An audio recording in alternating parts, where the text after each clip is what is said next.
Good evening. This is Troy Cooper, Extension Agent in Knox County, and I'm here tonight to talk about an emerging pest in Ohio known as the Brown Marmorated Stink Bug.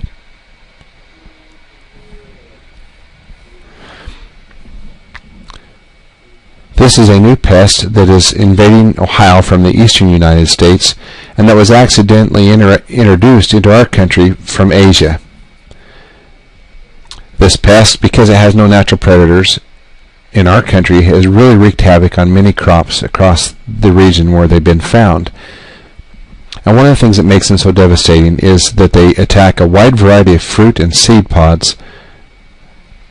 And another reason is that because they're also a nuisance pest. As they come in the fall time, they invade the homes, they become a nuisance as they fall into plates or then into hair, or when they're crushed they give off a very unpleasant odor.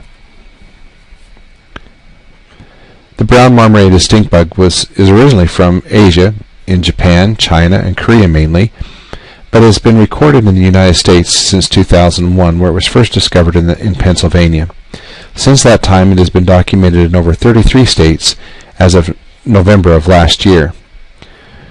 With those states that are surrounding Ohio, mainly Pennsylvania, Maryland, West Virginia, they have had incredible levels of populations of this bug that has just really wreaked havoc on a wide variety of crop yields. As far as Ohio is concerned, the brown marmorated stink bug was first reported during 2007 as they moved into the house to find somewhere to overwinter. As of 2010 in the fall, many reports of home invasions are coming into the university throughout Ohio. But it does appear that the hot spot, or one of the focal points for this insect, appears to be in Franklin County and in Columbus. In August of 2011, there was a heavy infestation of these stink bugs in soybean fields. They were also found commonly in apple orchards, and then there were also a few reported incidences of it being in sweet corn, cabbage, and pumpkins. What the university and the researchers at OSU are asking is if you see some crop damage that you immediately report it so they can document these sightings and provide the assistance that may need to help get a good yield off those crops. What is so very interesting about the brown marmorated stink bug is that they feed across a wide range, whether it's fruits and vegetables or even agronomic crops. They just don't seem to have just a limited palate. They will eat on things such as peaches, apples, pears, cherries, Asian pears, even raspberries and blackberries, grapes and currants. And then when that runs out, they'll move on to a vegetable crop such as sweet corn, peppers, and tomatoes seem to be some of their favorites. Then if all else fails, or maybe just some that just prefer the taste of the agronomic crops such as soybean and field corn. Moves off into some host plants, and there's a wide variety of ornamental trees and shrubs which they will take up residence in until the following season or when there's fruit available once again. Trees such as the tree of heaven, also known as ailanthus, crabapple, catalpas, walnuts, maples, sweet gums, red budzime, and American holly are some of the ornamental trees that they can be found in. For ornamental shrubs, they can be found in serviceberries, butterfly bush, pyracanthus, viburnums, roses, and even honeysuckle. During the early part of the season, when there are few vegetables or fruits ripening, they take up residence in different types of trees, with the tree of heaven being one of the most dominant hosts that are out there. But they're also commonly found in such things as serviceberry and crab apples as well. To quickly identify the brown marmorated stink bug, look for the bands on the white stripes on the antennae, and also along the sides of the abdomen where there is a black and a white banding, as seen in these pictures to the right. In addition, when viewed from the top, they have a marbled or a streaked appearance, hence the name marmorated, and if you turn them over and view them from the bottom, they will also be very, very light, either a white to a light cream color, and very distinguished or very classic identifications of this insect. And you take that and you compare it to other common stink bugs that we have in Ohio. We have quite a few of the natives, one of them being a one-spotted stink bug. They're brown in color. They're most common. They are the most common stink bugs in tomatoes in Ohio. the green stink bug. They're an occasional pest on various fruits and vegetables, but nothing of economic importance. Then we have the spine soldier bug, which is a predator in alfalfa and other crops. This is a type of insect that we like to have around because it eats the other pests and helps keep them under control. So they can be often mistaken for this bug as well. Then we have the squash bug, which is much narrower in its body conformation. It has a much harder exoskeleton, and when crushed, the squash bugs have a scent like banana extract. We had high populations of squash bugs in Knox County during 2011, and a pumpkin and a variety of squash crops as well. The next insect that it's sometimes confused with is the leaf-footed bug, which has the distinctive flares to their legs and has that distinctive shape. This is also more of a nuisance type pest that we see invading the homes during the fall just before as cold weather starts to set in. Then we have the whole family of stink bugs, where their bodies are somewhat soft, and when they're crushed they say they have a smell like cilantro. This slide here shows the differences in size and shape between different species that are out there. The brown marmorated stink bug is located in the second row, the second from the right in this slide. And as you can see, it is generally much larger than the other native stink bugs and soldier bugs that we have in the area, and also just the body conformation varies quite differently from the leaf-footed bug and the squash bugs. The life cycle of brown marmorated stink bug includes 5 instars within the nymph stage, and then they reach the adult size, and then they can produce 1 to 2 generations per year. How do they spread? Like similar other invasive species that we've seen in recent years, such as the emerald ash borer, they have the capacity to fly, although not great distances. Because they have these wings, they are able to transport themselves into places by themselves and begin new infestations. But probably the more common way that this insect is going to spread and become entrenched in a new area is by hitchhiking, whether it's in vehicles or in a basket, in a bag. When a cluster of grapes that have been harvested and moved about, they may hitchhike that ride, and then once they get to the new location, leave and begin a new population in a new area, which could be several hundred miles from the original location. But now I'd like to talk about the damage that these insects cause. Both the nymph and the adult phase feed on plants, and the preferred fruit, or the preferred diet, is the fruit first of all, and that's what they're going to look for. When in the absence though of fruit, they will feed off the leaves of a wide variety of plants. Similar to other stink bugs, they feed by using their long proboscis or beak to penetrate through the skin of a plant and then to suck the sap out of that plant. The one distinguishing characteristic about these brown marmorated stink bugs, however, is that they have a much longer proboscis than other stink bugs. This slide and the next few slides show the feeding habit of these stink bugs. As you can see, this one trapped into a small jar has been feeding on this tomato. And viewing the picture on the right, you can hopefully see the dozens of little small white specks that are there, and that's just from the numerous feeding sites where that brown marmorated stink bug has inserted its proboscis and sucked sap out of that tomato. This slide might give a little bit clearer picture of this and how whether it looks like feeding damage caused in tomatoes, peppers, and green beans. A typical or classic little white cloudy spot on the outside, both on the tops of the fruits or vegetables and along the sides. Another thing, as you peel back the skin, you will see a white or a cloudy appearance to the fruit underneath, again diminishing and reducing the quality of that plant. One of the other aspects of these insects is that they can congregate in such huge populations on one fruit, and how they can totally decimate an entire plant of its product in just a short amount of time. Another interesting feature is that brown marmorated stink bugs can actually insert their proboscis all the way through the husk of sweet corn and field corn into the kernels underneath and suck the sap out of them from that location. Quite an amazing feat. This slide shows brown marmorated stink bugs on fruits and berries, which they can totally decimate a crop of raspberries and strawberries in a short amount of time. They're also a nuisance in wine grapes, particularly if during the harvest process one of them becomes entrapped in one of those grape clusters and is crushed along with the grapes during the winemaking process, and then it produces a very off taste, a very bitter taste to the wine. Again, something that a winery owner would not want to have happen to his product. This slide shows peach injury by brown marmorated stink bugs and the numerous feeding sites that occur in little pinpricks. Also in apples, this slide shows how you can see with the dark round indentations on the fruit, the discoloration that occurs, and there's a pinprick usually associated in the center of each of those depressions. When the peel is removed, you can see the discoloration that takes place in the flesh as well.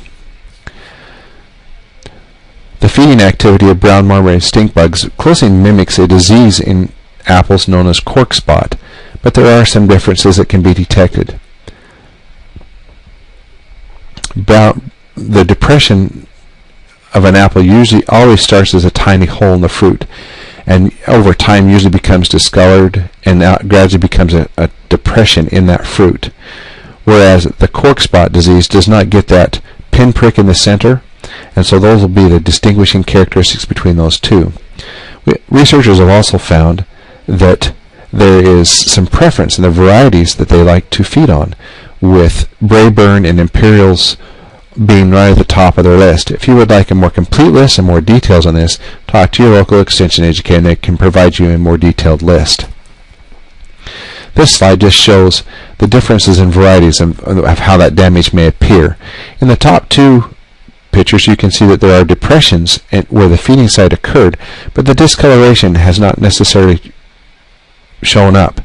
Now the bottom two pictures will show you the discoloration that often occurs, and also that pinprick can be seen right in the very center of that blemish. This slide just shows the discoloration and the damage that is caused beneath the surface. So where do we start looking for the brown marmorated stink bugs and the damage they may cause? This information comes from observations made in Pennsylvania and West Virginia, and where they found that the first sightings occurred in orchards as early as mid-April, really just as the fruit starts to form on the trees. And they also found that more injury occurred at the perimeter of the orchard, especially initially, than it did on the interior, which makes sense, as especially if there's a shrubby area or a woodlot next to those orchards or a garden or those trees. Those where they would be coming from and migrating into this orchard to begin causing damage. Now, other observations showed that by late June, as much as 20 to 30% of a peach crop could be injured in some orchards, and then by the end of the season, and final injury could be as high as greater than 80%, thus showing the need for vigilant scouting for the first invasion and injury. Now, how can these insects be managed? There's three areas we'll look at. We'll look at biological, chemical, and physical. We do know that there are natural enemies already in the U.S. that can help control, to some degree, this brown marmorated stink bug. Researchers have found that eggs are attacked by a local parasitoid, a tiny little wasp, and that adults are attacked by tachinid flies. However, this parasitism rates are shown to be reasonably low and not very effective to actually control the populations of these insects. We also have some other predators, the ants, the earwigs, and the spiders and the birds, which also provide some levels of control. So what USDA decided to do was to go over to Asia, to China, where these insects originate, and to bring back some parasites that would be specific to the brown marmorated stink bug. And what they have found, that they've had some great success in that upwards of over 70% of the eggs have been parasitized by roughly 4 different species of parasitic wasps. And right now this research is taking place under quarantine and screening by the USDA in Newark, Delaware. Now, if these parasitic wasps from China also attack beneficials such as the spined soldier bug, it could be very difficult to get permit for release, because we just don't want to create another problem while we solve one. Here in the U.S., Maryland did some studies in 2011 and showed that we had some general predators that they also saw that as there was increasing egg predation as the stink bug population increased. And the most common among these predators was the big-eyed bug. We also had jumping spiders, soft-winged flower beetles, soldier beetles, and ants. Another approach to controlling the brown marmorated stink bug is in trap cropping, which the theory behind that is you attract bugs away from the main crop or the high-value crop into one that they like equally as well and has less value. And it appears at this point in time that the sunflower has the best prospect, and the bugs are feeding on the backs of those flowers. So this year, if your wife plants them in a garden or around the home, you might occasionally just look on the back of those blooms to see if you see any stink bugs crawling around, putting them into a bottle or some other baggie of some kind, and sending it in to be identified so that documentation can take place of when these bugs are invading in certain counties. It appears also that carrots and eggplants are also a preferred trap crop that may be useful in controlling these bugs. But it's just still too soon in the development and the research phase to really know, so this need to have more field testing coming down the pike. For a physical control, lightweight row covers work very well, but they are a preferred tactic in small plantings. They are not as feasible or as economical when larger plantings need to be protected. For chemical control, a lot of the information we have comes out of the Mid-Atlantic on work that they did during 2010. And it's a little bit distressing, and they found that the standard insecticides used in an IPM program just do not work very well. However, there are some other insecticides that do work, but the downside to those were they need repeated sprays on a regular short intervals. Also, that there was a continuous invasion of the brown marmorated stink bug throughout the entire growing season. And what this basically did was just tore down and ruined any fruit IPM programs that were in place. They were showing that instead of just the 8 to 10 sprays that they may need throughout the season, they were upwards of 15 to 18, maybe even 20 sprays during the season, which is both costly and at times proved ineffective. So what they've seen is that there's been new 2EE labels to control this stink bug for a variety of crops. We have belay, venom, danitol, bifenture, carzol, lorsban advanced, cobalt, acephate, thionex, lanate, and vidate. They're not labeled for all crops, so you have to be sure and read the label to make sure you're applying it to the correct and intended crop that it's been labeled and used for, and also pay attention to the PHIs as they may vary from product to product. We've also seen 7 states that have applied for and received a Section 18 emergency registration for dinotefuran, which is in venom and scorpion. However, states such as Ohio have not been able to receive this special registration as we have not documented yield losses of more than 20%. Belay, Leverage 360, Baythroid, Danitol, and Permethrin have all been labeled for use in some fruit crops, but pay attention to the PHI in those and the limits on the number of applications that can be made, both in the apples and the peaches.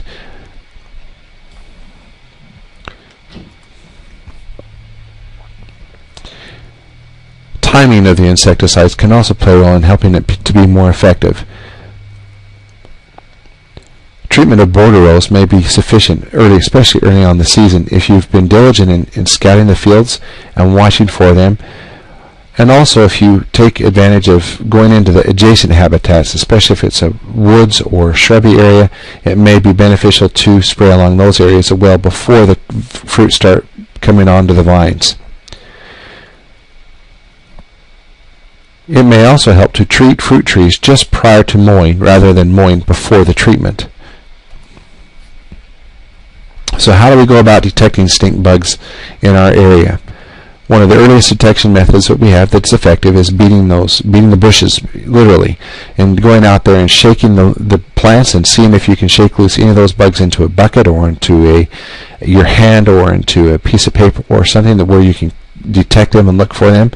Also, we have black light traps that are fairly good at attracting them to that area, catch them in a sticky trap or a pheromone trap, or into some kind of container that we can identify them from there. And then the pheromone traps are a later detection, and something that has been used during 2011 across the state. There were several sites in Ohio where traps were set up and had a pheromone strip placed in there that would attract both the nymphs and the adults. Now, it also attracted other species, and we found that it was most effective when traps were set up from mid-July to October. There is a cost associated with these lures, and about $3 per lure, and they last for about 1 month. And we just didn't see a real good performance during 2011, but coincidentally there was a new product developed last year which shows some promise of being more effective and maybe being able to detect them earlier, and we hope to use that during this growing season. This is the style of trap that was used, kind of a pyramid shape. It had 3 variations. There was some tall, there was some medium size, and there were some short ones. And also different colors were used to see if there was a difference in attracting and being able to attract the bugs to the traps. They placed a collection chamber at the top and had varying degrees of success with those traps. It is proposed, too, that these traps could be set on soybean and vegetable crops, and that the 2 and 4 foot yellow solid plastic traps work the best, and they, with a modified large collection chamber on top, as you can see in this photo, and to use the lure and a vapor strip in each of those top chambers. The vapor strip is toxic to the insects. Once they're in there, it does kill them quickly, so they cannot find their way back out of that trap. And this is one of those products that was assembled at Michigan State University and costs roughly around $20 per trap. The 4 foot tall black wooden pyramid trap is proposed for tree fruit and vegetable crops. It also has a modified large collection chamber. It uses the lure and vapor strip in that top chamber as well, and is manufactured by AgBio for a cost of roughly $35 per trap. So, how do you detect the stink bugs? Well, we need more research on trapping and figuring out how and where this bug is and how it's moving, and some of the other behaviors that are associated with this pest. But one of the things we do know is that scouting is going to play a key role in this, and that means starting early and repeating frequently so that early detection can help prevent larger problems later on. Researchers have set up a website for citizen reporting of the brown marmorated stink bug, and it's listed at this address below. So if you happen to come across them in your home or next year during the growing season, if you see these, you can get online and report your findings to them to help the researchers begin to get a handle on how this insect moves and how it works and how it's going to impact the agricultural sector here in Ohio. If you have further questions, be sure and talk to your local extension educator. Work closely with him in helping to get this pest under control. Thank you.